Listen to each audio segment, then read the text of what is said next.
नमस्कार दोस्तों, मैं सीमा सिलावट आप सभी का बहुत बहुत स्वागत करती हूँ मेरी आज की इस वीडियो में। टॉपिक अभी हमारा चल रहा है ज्योतिष सीखे बिल्कुल फ्री पार्ट 6 ये वीडियो है। और आज इस वीडियो में हम एक ऐसे ही राजयोग के बारे में बात करेंगे। अभी जो मेरी सीरीज है वो सारे जो अच्छे योग हैं, राजयोग जो कुंडली में बनते हैं उसके ऊपर है। तो आज एक ऐसा ही टॉपिक है, केंद्र त्रिकोण राजयोग। दोस्तों ये भी एक तरह का राजयोग है। इसमें भी राजा के समान सुख सुविधा उस जातक को मिलती है जिसकी कुंडली में ये केंद्र त्रिकोण राजयोग बन रहा है। तो राजा के समान सुख सुविधा, वैभव प्लस मान सम्मान, जो एक आप समझ सकते हैं कि जो एक राजा की स्थिति होती है वैसी स्थिति इस राजयोग में भी जातक की बनती है। तो ये राजयोग कैसे बनता है, क्या क्या हमें देखना चाहिए कुंडली में, वो सारी जानकारी आपको आज की इस वीडियो में मिलेगी।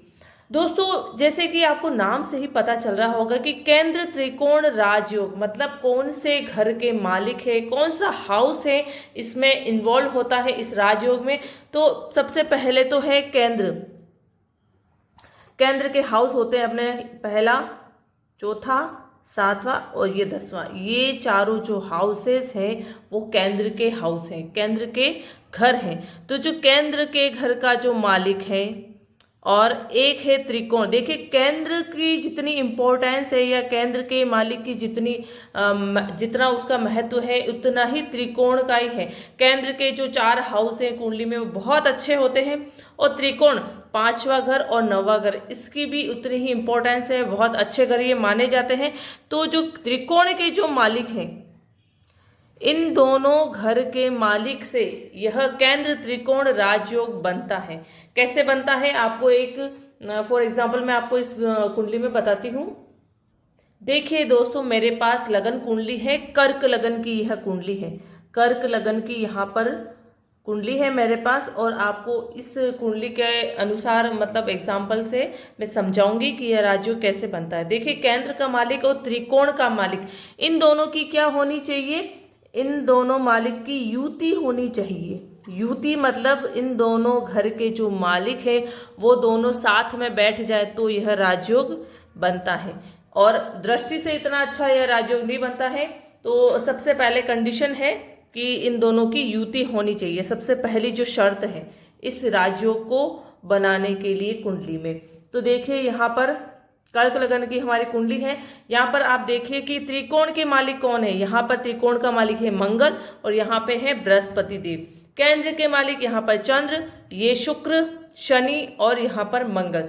तो देखिए मान लीजिए कि अगर बृहस्पति देव यहाँ बैठे हैं और मंगल देव भी यहाँ बैठे हैं तो बृहस्पति देव त्रिकोण के मालिक हैं, खुद के घर में बैठे हैं, बहुत अच्छी स्थिति है। प्लस पहले नियम से योग कारक है बृहस्पति देव, तो और भी अच्छी कंडीशन है। और मंगल देव एक त्रिकोण के और केंद्र के मालिक हैं, तो केंद्र के भी साथ में मालिक हैं, त्रिकोण में बैठ गए हैं। तो एक यह हो गया कि त्रिकोण के घर का मालिक मंगल और केंद्र के घर का मालिक बृहस्पति देव, ये दोनों एक घर में बैठ गए हैं। त्रिकोण का मालिक और मंगल तो त्रिकोण के साथ साथ केंद्र का मालिक भी है, तो त्रिकोण का मालिक ये और केंद्र का मालिक मंगल, दोनों की युति हो गई है, दोनों साथ में बैठ गए हैं। दोनों पहले नियम से योग कारक भी है और युति भी है।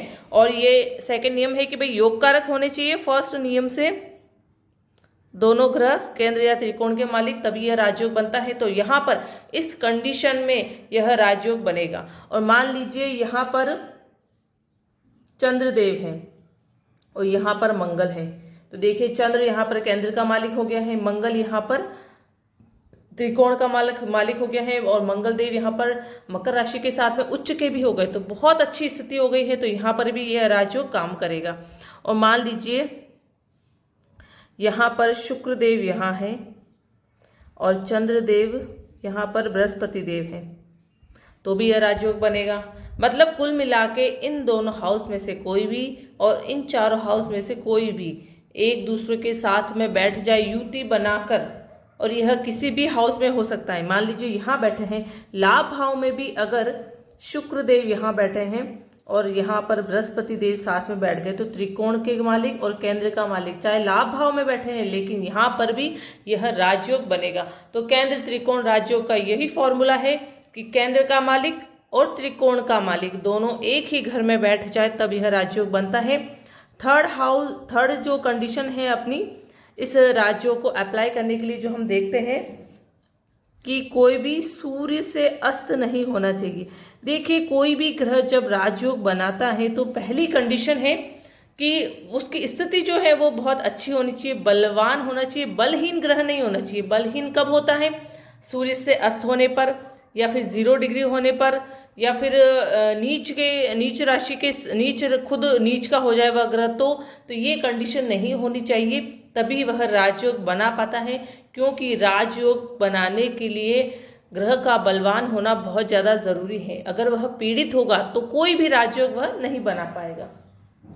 फिर वह ग्रह चाहे केंद्र का मालिक हो या त्रिकोण का मालिक, अगर वह पीड़ित है तो वह राजयोग नहीं बना पाएगा, मारक ग्रह की कंडीशन में आ जाएगा। और मारक ग्रह कभी भी कोई राजयोग नहीं बनाते हैं, मारक ग्रह हमेशा दोष बनाते हैं। और हम यहाँ बात कर रहे हैं राजयोग की, तो सूर्य से अस्त नहीं होना चाहिए।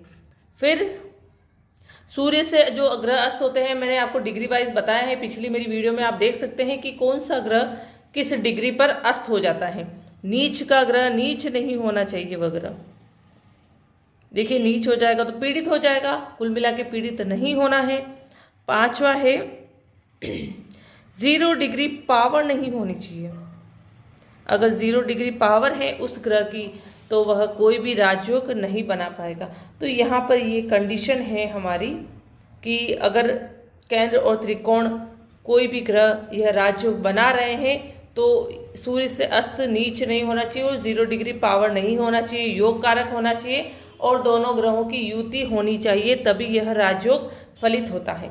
फिर बात हम करते हैं कि यह जो राजयोग है वह कब काम करता है, क्योंकि काफ़ी लोगों के मन में यह कन्फ्यूज़न रहता होगा या थोड़ा ये उनके मन में जिज्ञासा होती होगी कि ये जो राजयोग की हम बात करते हैं, आपकी कुंडली में बन भी रहा हो या चाहे एक दोष की बात करते हैं, तो ये जो योग और दोष होते हैं क्या यह लाइफ टाइम के लिए चलते हैं? क्योंकि जातक का जब जन्म हुआ तब यह लगन कुंडली बन चुकी है और यह हमेशा वैसी ही रहती है। जो ग्रह जहाँ स्थित है वो ग्रह वहीं रहता है, बस जब वह ग्रह की दशा अंतरदशा चलती है तो वह ग्रह एक्टिवेट होता रहता है।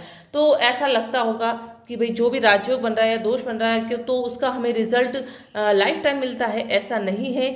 जब उस ग्रह की दशा और अंतरदशा चलती है, मतलब जब उस ग्रह का टाइम पीरियड होता है तब वह ग्रह एक्टिव होता है और वह ग्रह एक्टिव होगा तब आपको जिस घर में वह बैठा है उस घर से रिलेटेड आपको वह लाभ प्रदान करेगा। तो ये स्थिति होती है और यही दोष के बारे में भी यही स्थिति होती है। तो यहाँ पर जब ग्रह की दशा या अंतरदशा चलेगी तब यह राजयोग एक्टिव होगा और उसमें ऐसा ज़रूरी नहीं है कि केंद्र के मालिक की और त्रिकोण दोनों की दशा अंतरदशा साथ में चले या दोनों ग्रह साथ में एक्टिव हो, दोनों हाउस के ग्रह जो हैं साथ में एक्टिव हो तभी यह राजयोग बनता है। ऐसा नहीं है।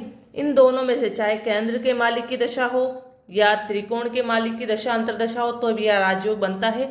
और राजयोग सबसे ज़्यादा लाभ जब देता है जब उसकी महादशा चल रही हो या अंतरदशा चल रही हो। सूक्ष्म दशा, प्राण दशा, प्रत्युंतर दशा, ये क्या है, बहुत छोटी छोटी दशाएं होती है जो कुछ तो महीनों के लिए होती है, कुछ दिन के लिए होती है, कोई 2 दिन के लिए होती है। तो इतने छोटे से टाइम पीरियड में वह इतना अच्छा रिजल्ट नहीं दे पाते हैं। तो अगर अच्छा रिजल्ट आप देखना चाहते हैं किसी भी योग के बारे में, किसी राजयोग के बारे में, तो जब भी उस ग्रह की दशा, महादशा या अंतरदशा शुरू होगी तो आपको उसके पूरे पूरे रिजल्ट मिलते हैं। तब आप उस डायरेक्शन में काम कर सकते हैं जिस डायरेक्शन में आपको ग्रह लेके जा रहे हैं। आप सही दिशा में जाएंगे तो वह राजयोग आपको माला माल कर देंगे। तो बहुत ज़्यादा ज़रूरी है कि आप अपनी कुंडली में ये देखना सीखिए कि कोई राजयोग बन रहा है या नहीं बन रहा है। प्लस अगर आपको पता चलता है कि वह राजयोग बन रहा है तो वह भी देखिए कि आपकी कुंडली में दशा या अंतरदशा किस ग्रह की चल रही है। अगर उसी ग्रह की दशा अंतरदशा चलती है तब आपको उस ग्रह से रिलेटेड काम करने में आपको उस राजयोग के पूरे पूरे लाभ मिल जाएंगे। देखिए दोस्तों, क्योंकि जो कुंडली है हमारी वो 50% 50% आपको दिशा का ज्ञान करवाती है कि आपको लाइफ में किस दिशा में मूवमेंट करना है, कहाँ अपनी एनर्जी अपने एफर्ट्स लगाने हैं तो आपको अच्छी सक्सेस मिलेगी।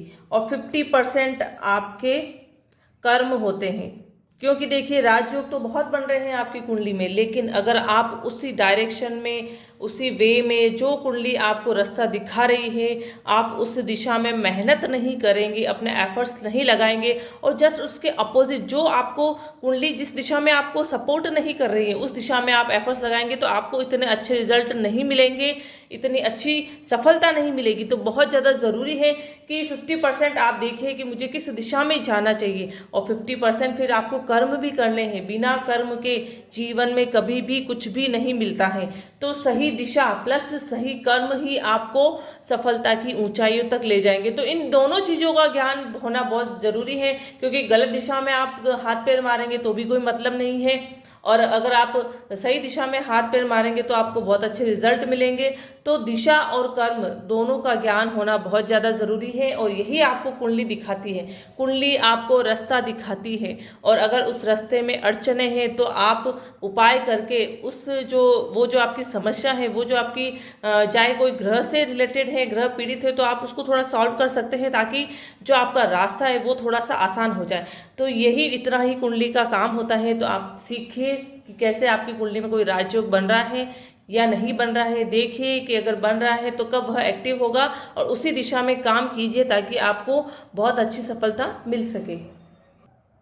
तो दोस्तों, आपको आज की ये वीडियो कैसी लगी है प्लीज़ मुझे कमेंट बॉक्स में अपने एक्सपीरियंस शेयर कीजिए। अगर आपको अच्छी लगी है तो भी बताइए, कुछ कमी है तो भी आप बता सकते हैं और मेरी वीडियो को ज़्यादा से ज़्यादा लाइक कीजिए, शेयर कीजिए। नए व्यूअर हैं अगर आप तो मेरी वीडियो को पहले सब्सक्राइब कीजिए और अगर आप कुंडली का नॉलेज लेना चाहते हैं, बेसिक सीखना चाहते हैं कि कुंडली क्या चीज़ है, तो आप फर्स्ट पार्ट से देखिए तो आपको बहुत अच्छे से समझ में आ जाएगा। ओके, धन्यवाद।